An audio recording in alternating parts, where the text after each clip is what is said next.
And कितने सारे रत्नों को लेकर कुछ खेल कराते रहते हैं। ये खेल ही तो है ना, स्पोर्ट्स हैं हमारे। कभी कोई लंबा स्पोर्ट होता है, कभी कोई छोटा स्पोर्ट होता है। सभी लोग स्पोर्ट्स करते रहते हैं, कभी कहीं पे एंजॉय करेंगे, कुछ करेंगे। तो आज हमें बाबा ने क्या टॉपिक दिया है?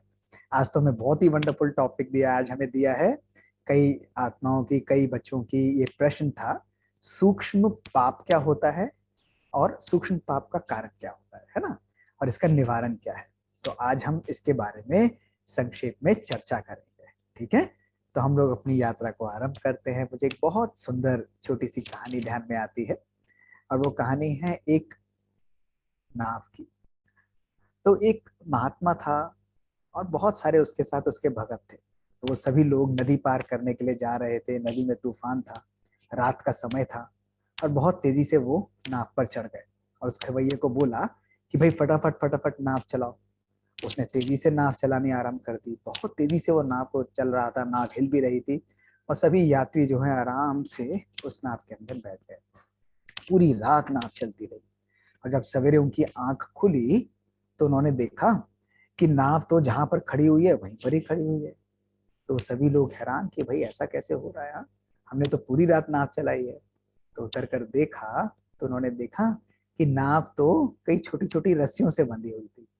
तो उन्होंने कहा भाई चप्पू तो हम पूरी रात चला रहे थे और सभी मेहनत कर रहे थे, लेकिन हुआ क्या, क्योंकि वो जो रस्सियां थी वो काटी नहीं, इसकी वजह से नाव जो है वो अपनी मंजिल की तरफ नहीं गई। तो अगर हम सूक्ष्म पाप और सूक्ष्म पुण्यों को देखें तो वो भी इसी प्रकार से होते हैं। हमारी ब्राह्मण लाइफ में, हमारे जीवन में क्या होता है, हम प्रोग्रेस करते हैं, आगे चलते हैं। हम बड़े बड़े बंधनों को तो काट देते हैं, बड़े बड़े बंधनों या रस्सियों को तो काट देते हैं, लेकिन बोझ छोटे छोटे इकट्ठे कर देते हैं। बंधनों को काटा और बोझ इकट्ठे कर लिए। तो भाई अब चल रहे हो और बोझ सर पर होगा तो यात्रा कैसी होगी, आगे बढ़ ही नहीं पाएंगे। तो सूक्ष्म पाप जो होते हैं ये छोटे छोटे हमारे बोझ होते हैं, जिनको हम अपना सहारा बना लेते हैं, जो हमारे जीवन में हमको बार बार तंग करते हैं।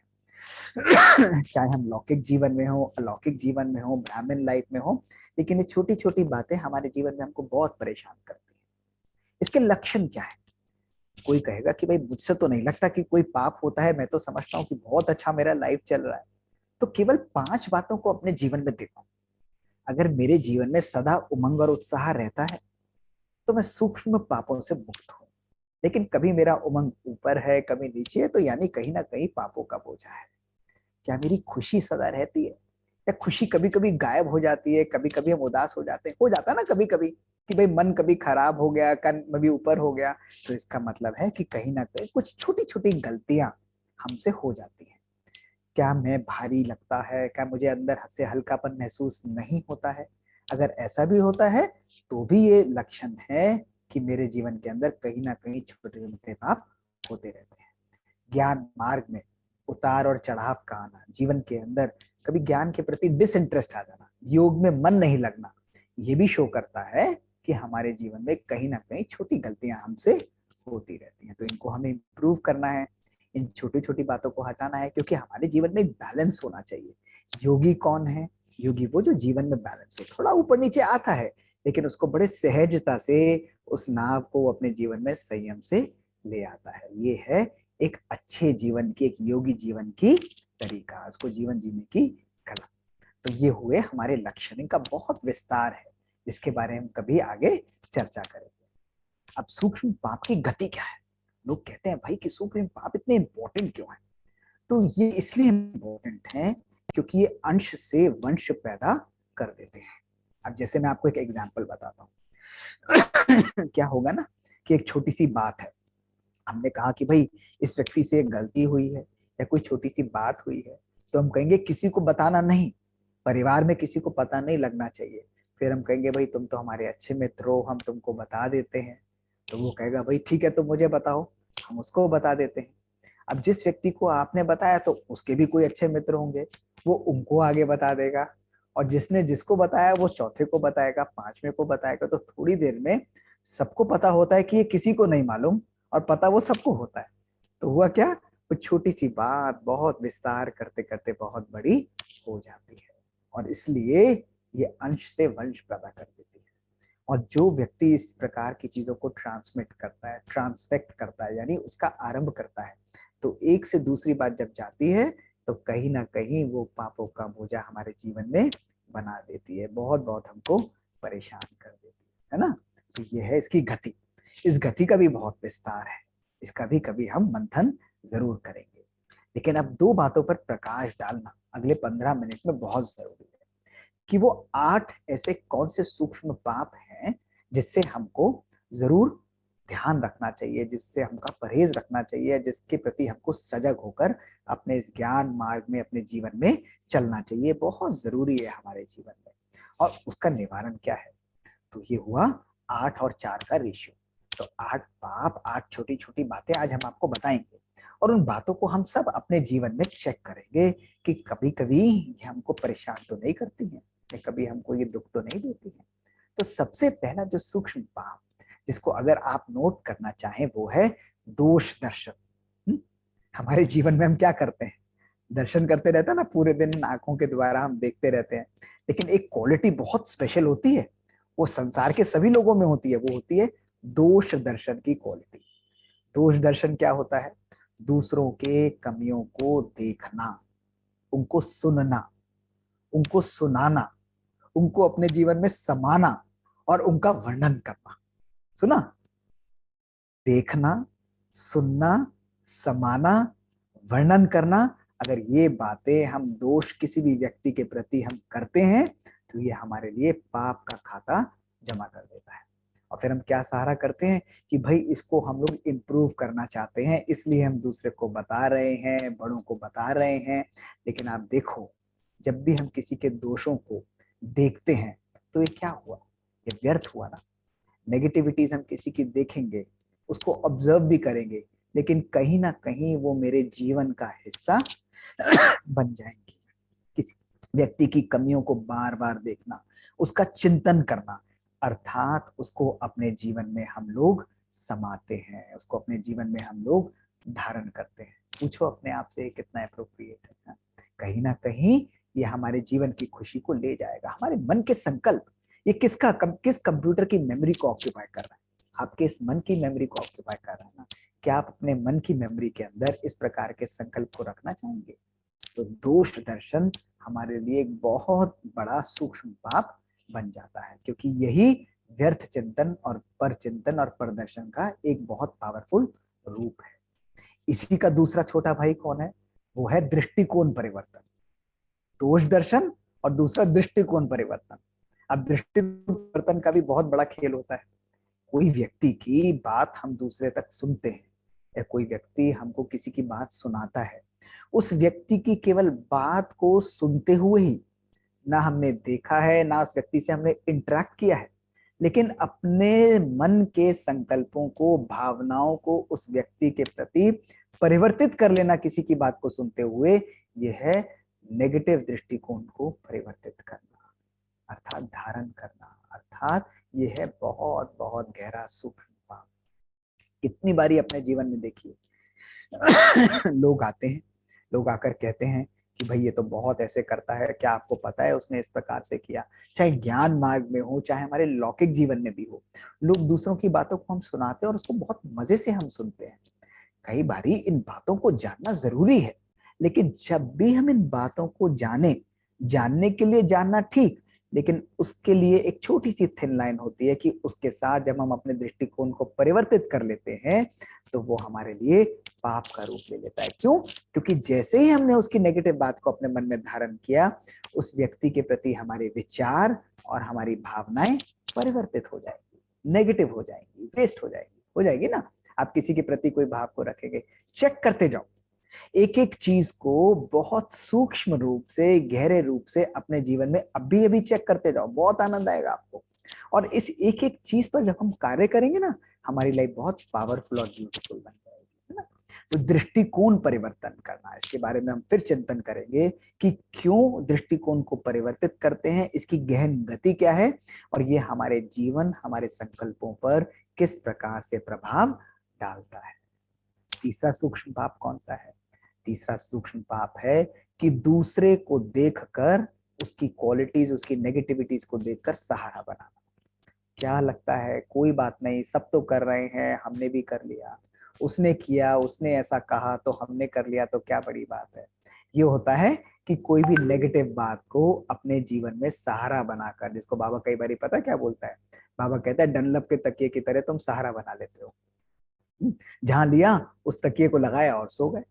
सहारा लेते ना, तकिया क्या करता है, सहारा दे देता है ना। सहारा दे देगा और कहेंगे भाई हमको तो क्योंकि उसने किया तो हम भी कर लेते हैं। तो बाबा कहते हैं कि ये सूक्ष्म पाप, ये बोझा चढ़ता चला जाता है, पापों का बोझा चढ़ता चला जाता है। अगर कोई व्यक्ति कोई नेगेटिव चीज करे, कोई व्यक्ति कोई नेगेटिव पर चिंतन पर दर्शन व्यर्थ की बात करे, कोई व्यक्ति अगर कहीं पर कुएं में कूद रहा हो, तो ये क्या समझदारी की बात होगी कि हम भी उसके पीछे पीछे कूदे कि क्योंकि भाई वो भी कूदा है तो हम भी कूदेंगे, नहीं ना। ज्ञान कितना सहज है, बाबा बोलते हैं कि कितना सहज मार्ग है। अगर कोई अनुचित बात है, कहीं पर कोई व्यक्ति के मन में संकल्प है, कुछ बोल ऐसे हैं जो उचित नहीं है, तो हमारा कर्तव्य क्या है, हम उससे डिटैच होकर उसके प्रति भी शुभ भावना रखें और अपने आप को उस मार्ग से अलग करें। तो बहुत आवश्यक है तीसरी बात कि दूसरों को देखकर अपनी समझ को कभी भी परिवर्तित नहीं करना है। चौथा सूक्ष्म बात बहुत आवश्यक, बहुत गहन बात है। 1998 में बाबा ने एक अव्यक्त मुरली नवंबर मास में चलाई थी और ये बहुत ही सुंदर बात मुझे लगती है। बाबा ने कहा कि कई लोग रात्रि को सोने से पहले जिस बेडरूम में सोते हैं ना, वो जहां पर सोते हैं, वहां पर जाकर व्यर्थ चिंतन, व्यर्थ दर्शन, नेगेटिव बातें आपस में डिस्कस करते हैं। और जब भी बाबा ने कहा अपने सोने वाले कमरे में हम इस नेगेटिव एनर्जी को सर्कुलेट करेंगे, कोई भी बात जो है अपने साथ वाइब्रेशंस लेकर आती है, अपने साथ भावनाएं लेकर आती है, अपने साथ एनर्जी लेकर आती है। पॉजिटिव हो तो पॉजिटिव, नेगेटिव हो तो नेगेटिव। अब आप सोचिए कि रात को जब आप सोने जा रहे हैं, रिलैक्स मूड में जा रहे हैं, ऐसे समय पर कोई नेगेटिव बात करें, कोई व्यर्थ चिंतन पर दर्शन की बात करें और कहेंगे कि ये बात जरूरी भी है। बाबा ने उस मुरली में कहा अगर जरूरी भी है तो भी अपने कमरे से बाहर आकर उसको करो, उस बात को सेटल करो, लेकिन अपने बिस्तर, अपने कमरे में कोई भी नेगेटिव एनर्जी लेकर कभी भी मत जाओ। बहुत आवश्यक है, बहुत सूक्ष्म बात है। तो कोई भी बात है, कोई समझानी भी है, प्यार से दो, लेकिन अपने कमरे का वाइब्रेशन कभी भी हमको खराब नहीं करना है ना। वरना करेंगे तो सूक्ष्म पाप बनेगा। और क्यों सूक्ष्म पाप? क्योंकि ना केवल वो वाइब्रेशंस हमको भी देंगे, लेकिन कितनी अज्ञानी आत्माएं हैं उनके ऊपर भी ये प्रभाव पड़ेगा। और ना केवल ये, अगर आप अपने कमरे में बैठे बैठे यहाँ पर बैठे किसी व्यक्ति के लिए नेगेटिव परचिंतन प्रदर्शन करेंगे, तो रात के समय आपके संकल्प उस आत्मा तक जरूर पहुंचेंगे। और अगर वो संकल्प उस आत्मा तक पहुंचे और अगर उसको डिस्टरबेंस हुआ, तो क्या होगा, वो आत्मा भी दुख और कष्ट का अनुभव करेगी। तो ये किस खाते में जाएगा? ये भी नेगेटिव खाते में जाएगा, है ना। तो ये भी सूक्ष्म पाप बन जाएगा। तो इस चीज का हमको बहुत बहुत अटेंशन रखना है। बाबा के एंजल्स है ना हम लोग, तो एंजल्स क्या करेंगे, हर एक को बहुत खुशी की वाइब्रेशंस, पावरफुल वाइब्रेशन, सुख की भावना देंगे स्वयं के प्रति भी। आज जो हुआ वो पर्दा गिरता है, now it is all past, it is all a beautiful memory. अब नेक्स्ट जो है वो और भी सुंदर दिन है, हर आत्मा के लिए शुभ संकल्प हमको क्रिएट करना है। तो आज से हम अपने कमरे में कभी भी कोई नेगेटिव चिंतन नहीं करेंगे।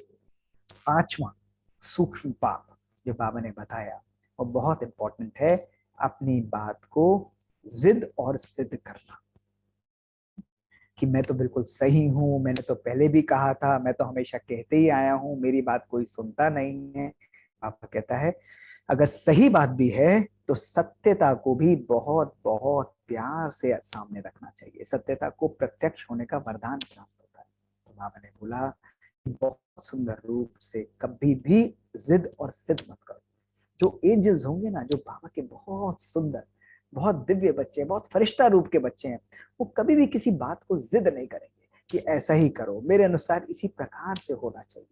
कभी आपने देखा बड़ों को यज्ञ में कोई भी जिद करे या अपनी बात को सिद्ध करे? सिद्ध करने की आवश्यकता नहीं है। बहुत नम्रचित होकर चलना है, बहुत निर्माण होकर चलना है। क्यों? क्योंकि बाबा हमारे साथ है, परमपिता परमात्मा की शक्ति हमारे साथ है। और यदि परमपिता परमात्मा की शक्ति हमारे साथ है तो कोई भी नेगेटिव चीज, कोई भी नकारात्मक चीज हमारे जीवन में हो नहीं सकती। हमको किसी को कुछ एक्स्ट्रा समझाने की जरूरत ही नहीं, अपना पॉइंट ऑफ व्यू बहुत नम्रता से किसी के सामने रखें। और फिर जिसको बाबा ने परसों वरदान में क्या कहा था, बालक और मालिकपन की चीज। कहां पर जब आपको ओपिनियन देनी है तो मालिक बन कर दीजिए कि इस प्रकार से ये चीज करी जाए तो बेटर है।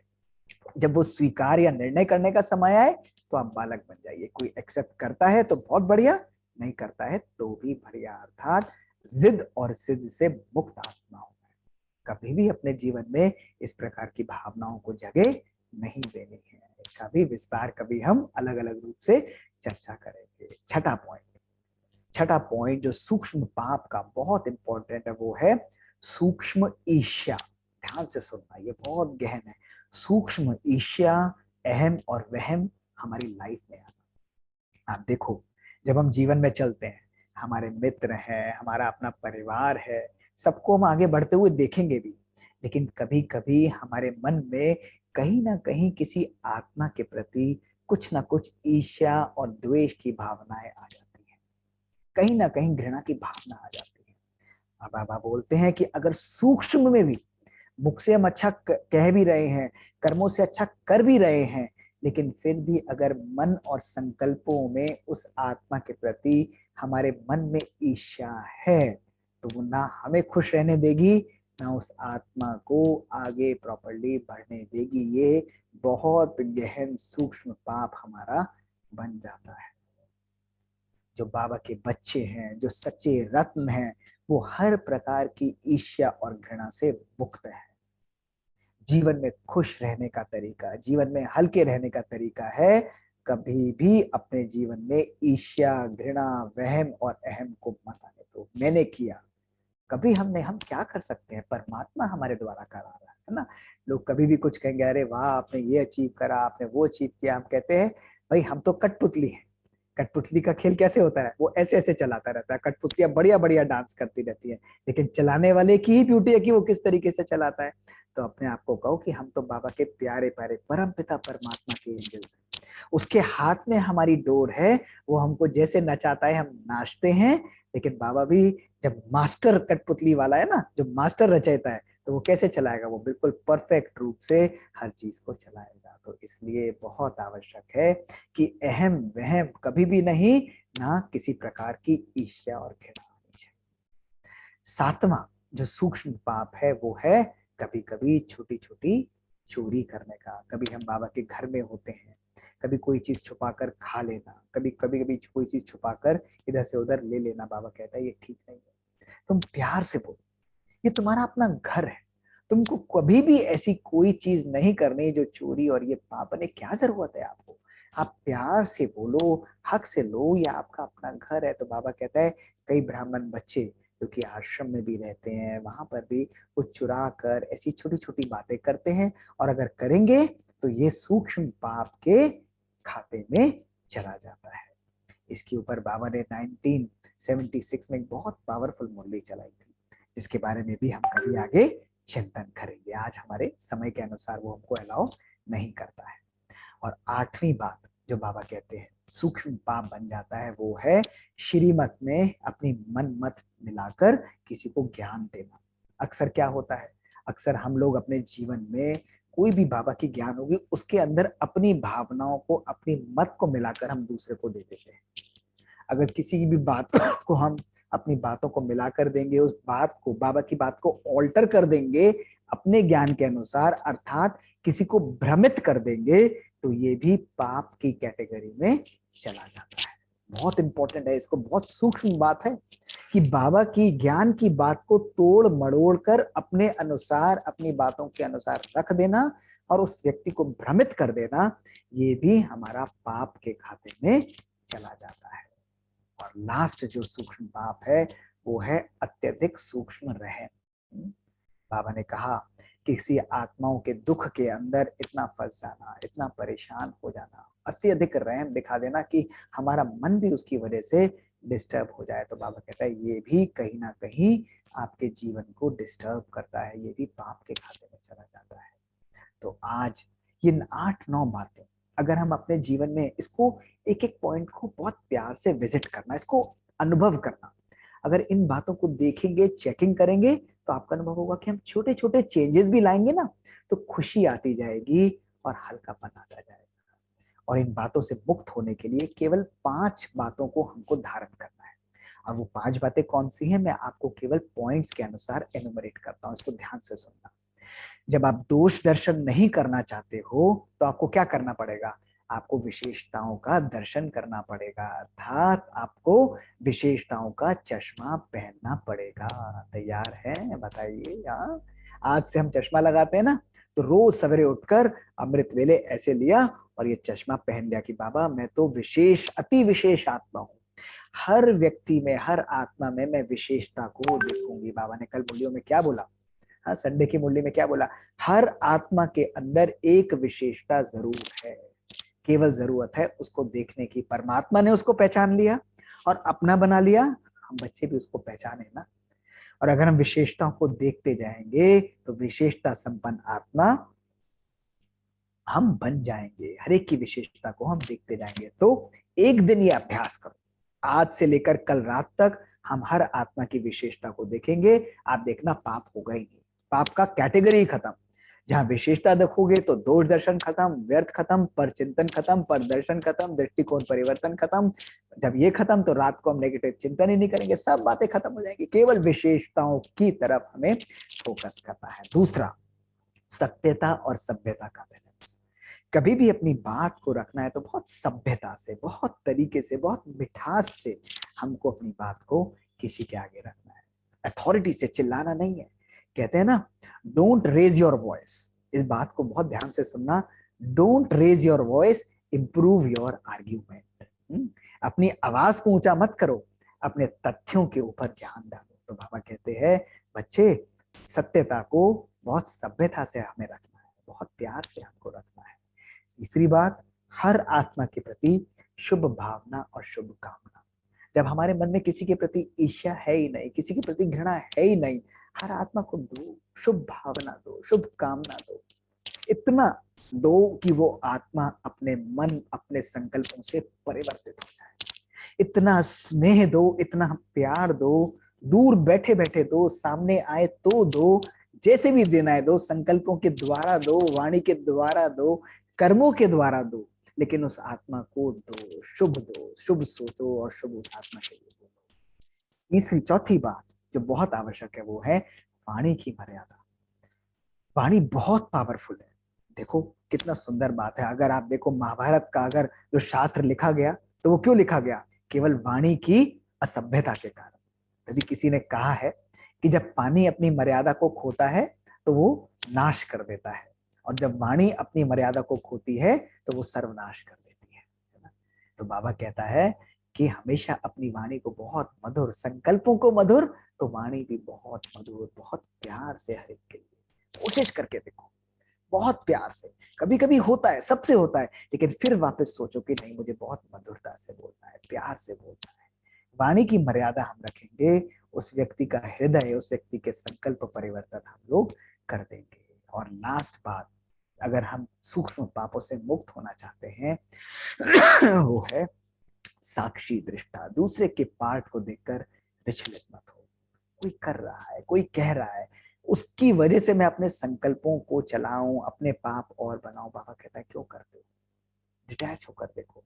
परमात्मा बैठा है ना, वो सब देख रहा है, वो सबका पिता है, केवल उसके आगे जाकर अपनी बात रखो और बिल्कुल डिटैच होकर उस आत्मा के प्रति शुभ भावना और शुभकामना रखो। साक्षी दृष्टा हो जाओ, डिटैच्ड ऑब्जर्वर। उसके अंदर जितना जाओगे आपका भी हिसाब किताब बनता चला जाएगा, है ना।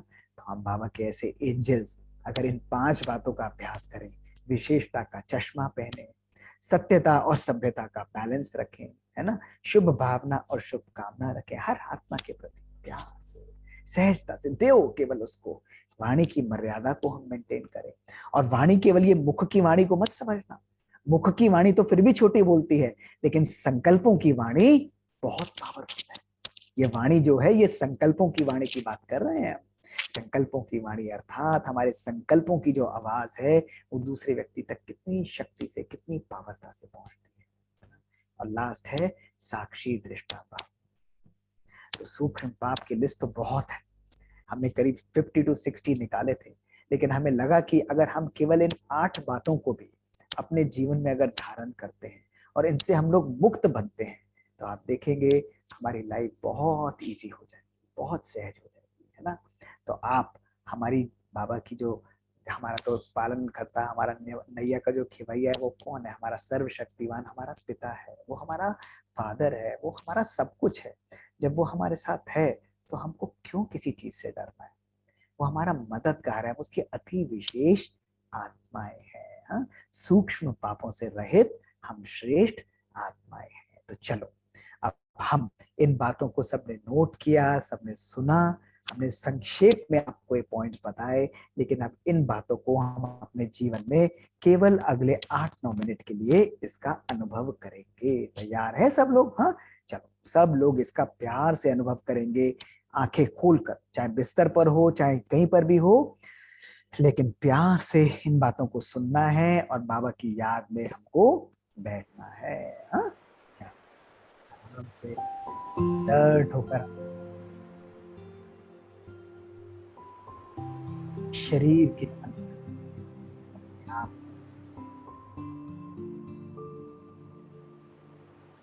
एक प्रकाश की स्वरूप ज्योति विद शक्तिशाली परम पिता, अति विशेष परमात्मा की अनन्य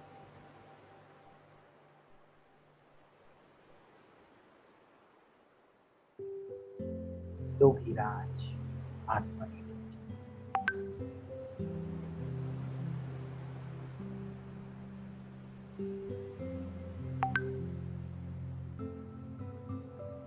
शरीर अलग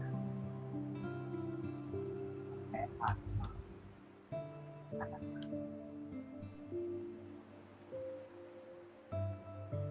धीरे धीरे एक गहरी सांस लेते हुए शरीर के भांग बुलंद कर अपने आप को इस प्रकाश के स्वरूप देखते फरिश्ता रूप धारण करते अनुभव करें फरिश्ता रूप, अपना संपूर्ण प्रकाश का रूप, लाइट का रूप, केवल प्रकाश ही प्रकाश, पवित्रता का प्रकाश।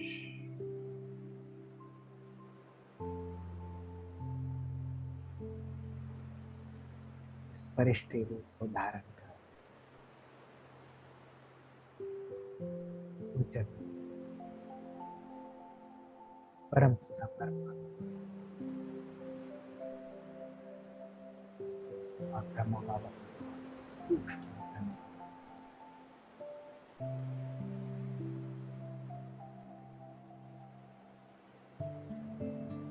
केवल नयनों की भाषा,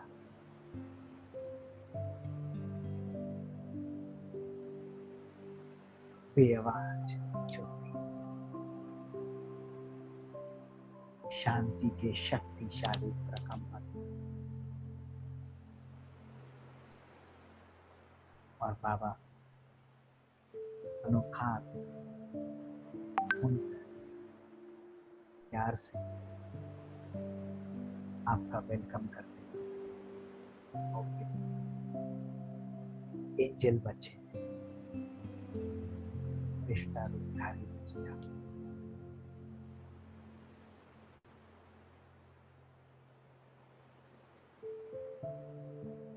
अनुभव करो सागर जैसी शीतलता,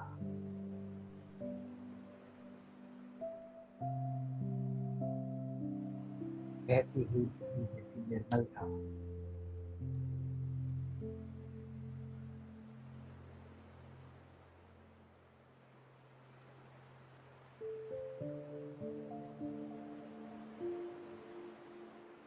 चिकन जैसी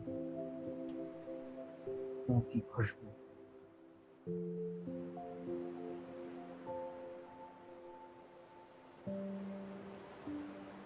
सूर्य जैसा प्रकाश।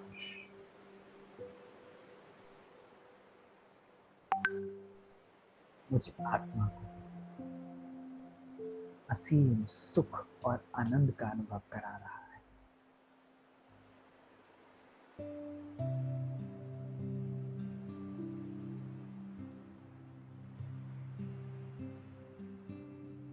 अनुभव करें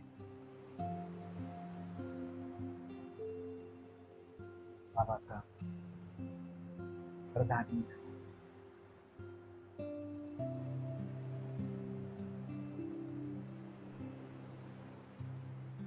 मेरे मस्तक एक अनोखा सम्मान मुझे लेकर जाता है। बच्चे विजयी कर, विजय तुम्हारा जन्म सिद्ध अधिकार।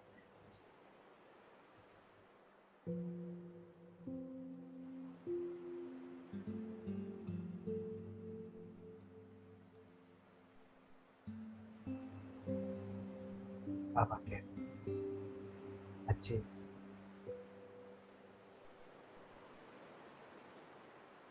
सर्वशक्तिमान परम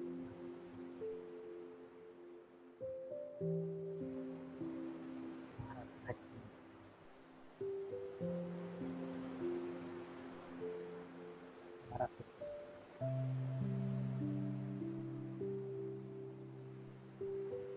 सफलता स्वरूप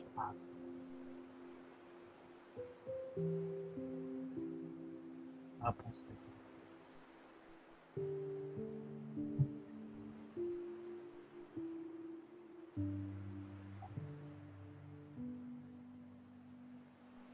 पवित्रता की शक्तिशाली कहते हमारे अनुसार सुंदर आभा मंडल का निर्माण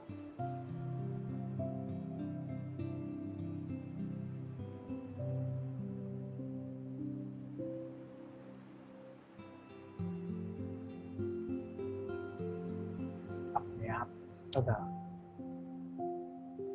इस पवित्रता प्रकाश पुंज के अंदर सुरक्षित निर्भय शक्तिशाली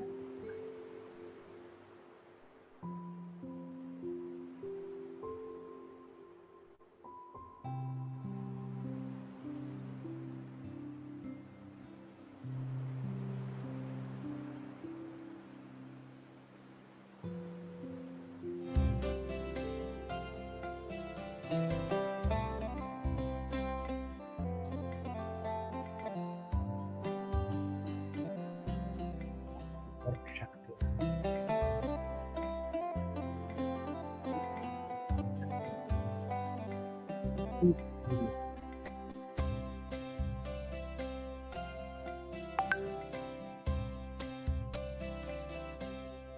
आईना साफ किया, साफ नजर में आया। आईना साफ किया, साफ नजर में आया। जो मैं को साफ किया, जो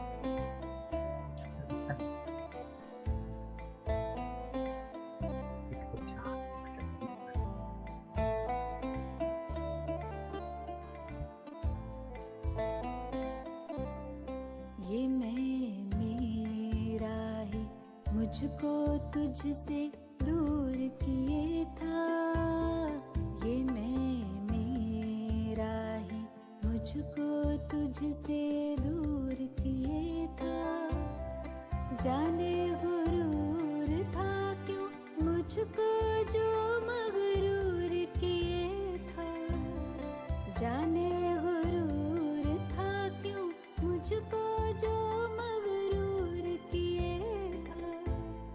निगाह पर डाटा रब को निगहबां पाया। निगाह पर डाटा रब को निगहबां पाया। आईना साफ किया, साफ नजर में आया।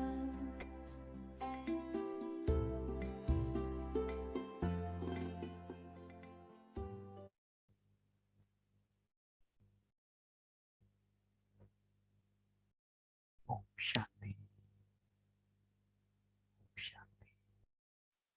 सभी बाबा के एंजल्स इन बातों को दोबारा सुनेंगे, इसके ऊपर विचार सागर मंथन करेंगे और प्यार से एक सुंदर यात्रा का आरंभ करेंगे।